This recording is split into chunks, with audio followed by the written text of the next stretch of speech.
House Democrats passed a bill to make D.C. a state. They are also trying to push through multiple bills, including gun control, election reform, and packing the Supreme Court. The bill to make D.C. a state would add 2 more senators, socialist senators. That bill is expected to face an uphill battle in the Senate. Joining me now to discuss, Congressman Guy Reschenthaler. Congressman, always great to see you. As members of Congress, you all should know the Constitution very well, right? Yet Democrats don't seem to have the brains to understand the provision in the United States Constitution, Article 1, Section 8, that says the national capital should not be a part of a state, nor treated as a state, but rather a unique enclave under the exclusive authority of the Congress, a neutral district. But if a proposal is lawless or spits on the Constitution, Democrats, socialists seem to be all for it. Am I wrong? You're absolutely correct, Chris. And I was questioning the delegate from the District of Columbia, who, of course, is a delegate now. And she was telling me that the 23rd Amendment could be repealed legislatively. And I asked her about the Constitution, how the Constitution works. The chairman of the committee gavelled me down. It's amazing because they don't even realize that a constitutional amendment needs repealed by another constitutional amendment. But the Democrats, the liberals, they don't care about the Constitution. They don't care about our system of government. They care about one thing and one thing only, and that's their far left radical agenda. And they'll stop at nothing to advance it. So when it comes to D.C. statehood, they ignore the fact that you need a constitutional amendment to, 1, make D.C. a state, and 2, repeal the 23rd Amendment, which gives D.C. 3 electoral votes already. They completely ignore that fact. They also ignore the fact that the founding fathers wanted a federal district that was not a state, but a neutral area controlled by the federal government, so that the host area of the capital would not be given undue influence. Also, there would be a level of protection and security for if a host government was not protecting the capital. And if you think that sounds outlandish, it happened in Philadelphia with the Articles of Confederation, when people mutinied and stormed what was then the Congress, and the Congress had to basically abdicate out of Philadelphia. So the founders wanted to have a federal district. But again, the Democrats ignore the substance, they ignore the procedure, and they want a power grab. They want 2 ultra-liberal senators in the Senate so they can abolish the filibuster, so they can pack the Supreme Court, and so they can pack a slew of far-left agenda items.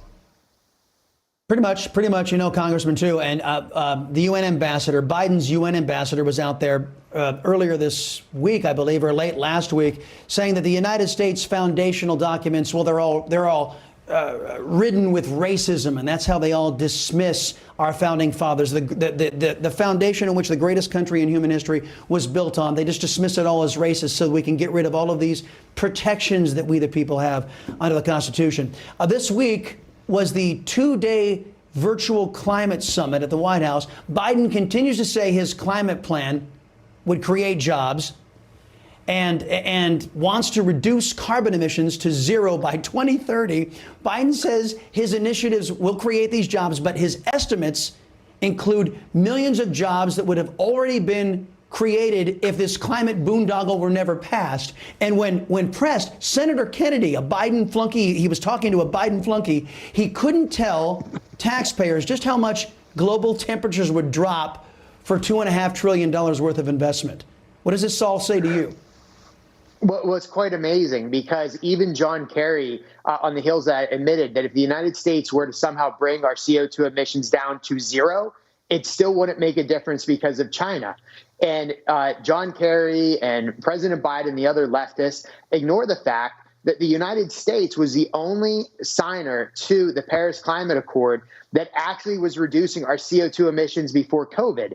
And we were doing it because we had cheap and abundant natural gas. When you look at China, the Democrats refuse to call out China. And I'm actually shocked that John Kerry would say that China is still a problem, but he did. But China emits more CO2 than the United States, the entire European Union, and Japan combined. Additionally, when it comes to pollution, for every 1 ton of pollution that we reduce in the United States, China has 4 tons of pollution that they've increased. Now, I'm not saying we shouldn't care about the environment. I'm saying that we shouldn't take steps to have conservation. But to think that the United States is going to kill our economy, kill off good jobs, and somehow allow China to get a free pass on this shows you that the Democrats are kowtowing to China, and the nation that gains when the United States stifles our own economy and kills our jobs is the Chinese Communist Party. And China doesn't believe in the Democrats' religion of man-made global warming. They've made it very clear. Democrat Joe Manchin, speaking of Democrats, he endorsed liberal Republican Lisa Murkowski and Susan Collins as well. Lisa Murkowski voted to confirm a vile socialist by the name of Vanita Gupta. This woman was as bad as Neera Tanden, Congressman, with a long history of invective and venom, all aimed at Republicans. But those are the values that Murkowski supports. Now, in my mind, this is why a non-existent Patriot Party polls better than the Republican Party, because the current Republican Party has no unifying principles or values. Am I wrong?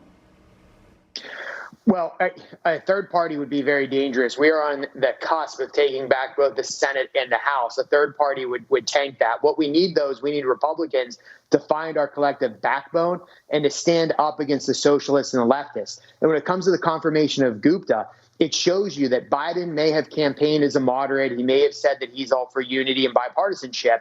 But if you look at the individuals that he's putting around him, if you look at how he's filling the ranks of these cabinet positions and these other spots around him with far left liberals, woke yuppies, et cetera. Gupta said horrible things about Republicans. And yet the man that calls for unity wants her to get the DOJ. Yeah, if I can just interrupt, because she said horrible things about Republicans, and then you have Murkowski backing that. She supports all the invective and the venom against Republicans, and she calls herself a Republican. What does it mean to be a Republican?